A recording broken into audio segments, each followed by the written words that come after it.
할렐루야 5월 3일 토요일 매일 아침 묵상입니다. 어느덧 2025년도 5월이 되었습니다.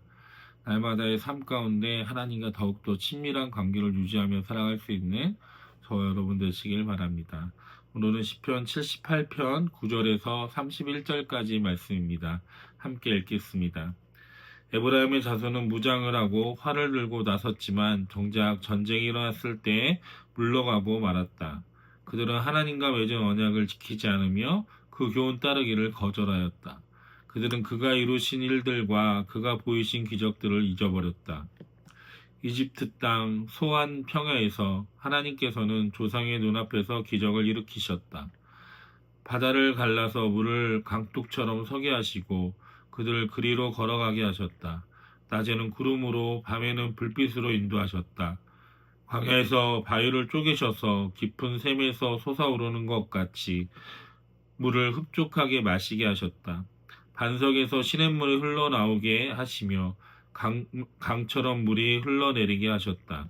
그러나 그들은 계속하여 하나님께 죄를 짓고 가장 높으신 분을 광야에서 거역하며 마음속으로 하나님을 시험하면서 입맛대로 먹을 것을 요구하였다. 그들은 하나님을 거스르면서 하나님이 무슨 능력으로 이 광야에서 먹거리를 공급할 수 있느냐? 그가 바위를 쳐서 물이 솟아나오게 하고 그 물이 강물이 되게 하여 세차게 흐르기는 하였지만 그가 어찌 자기 백성에게 밥을 줄 수 있으며 고기를 먹일 수 있으랴 하고 말하였다. 주님께서 듣고 노하셔서 야곱을 불길로 태우셨고 이스라엘에게 진노하셨다. 그들이 하나님을 믿지 않고 그의 구원을 신뢰하지 않았기 때문이다. 그런데도 하나님은 위의 하늘에서 명하셔서 하늘문을 여시고 만나를 비처럼 내리시어 하늘 양식을 그들에게 주셨으며 사람이 천사의 음식을 먹었다. 하나님은 그들에게 풍족할 만큼 내려주셨다. 그는 하늘에서 동풍을 일으키시고 능력으로 남풍을 모으셔서 고기를 먼지처럼 내려주시고 나는 새를 바다의 모래처럼 쏟아주셨다. 새들은 진 한가운데로 떨어지면서 그들이 사는 곳에 도로 떨어지니 그들이 마음껏 먹고 배불렀다. 하나님은 그들이 원하는 대로 넉넉히 주셨다. 그러나 먹을 것이 아직도 입속에 있는데도 그들은 더 먹으려는 욕망을 버리지 않았다. 마침내 하나님이 그들에게 진노하셨다. 살찐 사람들을 죽게 하시며 이스라엘의 젊은이들을 거꾸로 들이셨다. 아멘. 저와 여러분이 살아가면서 가장 쉽게 잃어버리는 것이 무엇입니까? 그것이 바로 받은 은혜입니다. 우리가 하나님께 받은 은혜, 그리고 사람들에게 받은 은혜를 가끔 잃어버리는 수가 많이 있다라는 것입니다.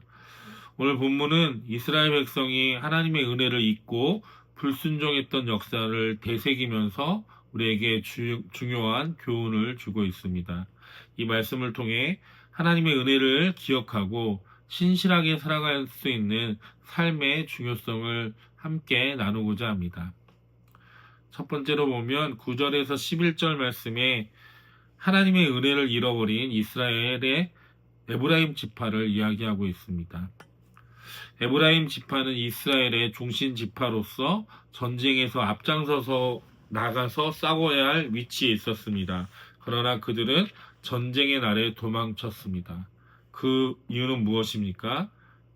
에브라임 지파가 하나님의 언약을 지키지 않았고 하나님의 율법을 따르지 않았고 하나님께서 행하신 역사의 기적들을 잊어버렸기 때문입니다. 히브리어로 언약은 베리트라는 말입니다.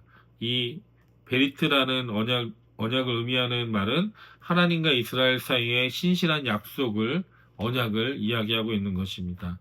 그러나 에브라임 지파는 이 언약을 저버렸고 하나님을 잃어버렸습니다. 우리도 이 세상을 살아가는 동안에 바쁘고 복잡한 삶 속에서 하나님이 우리에게 주신 은혜들을 잊고 살아갈 때가 많이 있습니다. 우리가 받은 구원의 은혜, 그리고 일상을 살아가는 동안에 받은 많은 축복들을 기억하며 잊지 않고 살아가기를 바랍니다. 두 번째로 보면 12절에서 20절 말씀에 하나님의 기적에도 불구하고 불신앙으로 가득 찼던 이스라엘 백성들을 이야기하고 있습니다.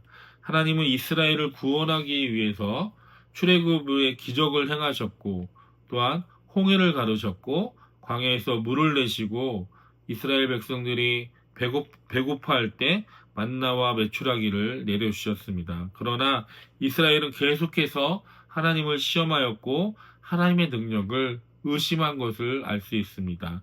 19절 말씀에 보면 이런 말씀이 나옵니다. 하나님이 무슨 능력으로 이 광야에서 먹거리를 공급할 수 있으랴? 이것은 바로 하나님을 시험한 것입니다. 우리도 이 세상을 살아가다 보면 어려운 상황 가운데 있고 힘든 상황 가운데 삶을 살아갈 때가 있습니다.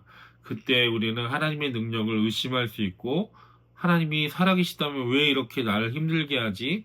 불평할 때가 있다라는 것입니다. 그러나 우리가 하나님의 과거의 은혜를 기억하면서 하나님을 신뢰하는 것은 무척이나 중요한 것입니다.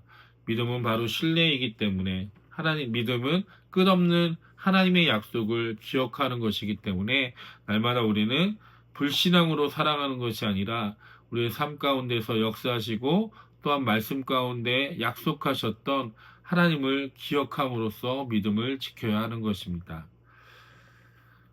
마지막 세 번째로 보면 21절에서 31절까지 말씀에 하나님의 인자심과 공의를 말하고 있습니다. 하나님은 이스라엘의 불신앙에도 불구하고 하늘 문을 여셔가지고 만나를 내려주셨다라고 말하고 있습니다. 그리고 그들의 탐욕은 그렇지만 만나를 주신 하나님에도 불구하고 이스라엘 백성들의 탐욕은 멈추지 않았고 결국 그 하나님께서 진노하셔서 그들 중에 강한 자들을 죽이셨다라고 이야기하고 있습니다. 만나를 내려주신 것은 하나님의 인자하심을 이야기한다면 탐욕을 멈추지 않고 계속해서 욕망에 사로잡혀서 살아가는 자들을 이스라엘 백성들을 심판하신 것은 하나님의 공의를 이야기하고 있는 것입니다. 하나님의 인자하심은 무한하지만 하나님의 공의 또한 있다라는 것을 우리는 잊지 말아야 합니다. 우리 하나님의 은혜를 남용하지 말고 하나님을 날마다 경외하며 예배할 수 있기를 바랍니다. 결론입니다. 시편 78편은 우리에게 하나님의 은혜를 기억하고 하나님의 말씀에 순종하며 살아가야 함을 가르쳐주고 있습니다. 우리가 받은 은혜를 잊지 않고 신실하게 살아갈 때 하나님은 우리를 기뻐하시고 우리에게 축복을 내려주실 것입니다. 오늘 하루 이 세 가지 질문함으로써 답해 보시기 바랍니다. 첫 번째는 나는 하나님의 은혜를 기억하며 살아가고 있는가? 두 번째는 나는 삶의 어려운 순간에도 하나님의 능력을 신뢰하고 있는가? 마지막 세 번째는 나는 하나님의 인자심을 남용하지 않고 경외하는 마음으로 살아가고 있는가? 이 세 가지 질문에 답하시면서 날마다 하나님과 동행하고 또한 하나님의 은혜를 잊지 않고 믿음으로 순종하며 살아갈 수 있는 저와 여러분 되시길 주님의 이름으로 축원합니다. 기도하겠습니다. 사랑의 하나님 아버지 감사합니다. 우리 날마다 하나님이 우리에게 베푸신 그 은혜를 기억하며 또한 말씀 가운데 약속하신 그 하나님의 약속을 기억하며 살아갈 수 있는 우리 모두가 되게 하여 주시고 날마다 하나님의 은혜와 하나님의 공의하심과 하나님의 전능하심을 믿으며 살아갈 수 있는 미랄의 모든 성도들이 될 수 있도록 인도하여 주시옵소서. 날마다 감사하게 하여 주시고 우리에게 모든 것을 허락하여 주신 하나님께 늘 찬송하며 살아갈 수 있는 우리들의 삶이 될 수 있도록 인도하여 주시옵소서. 모든 것 감사드리며 예수님의 이름으로 기도드립니다. 아멘.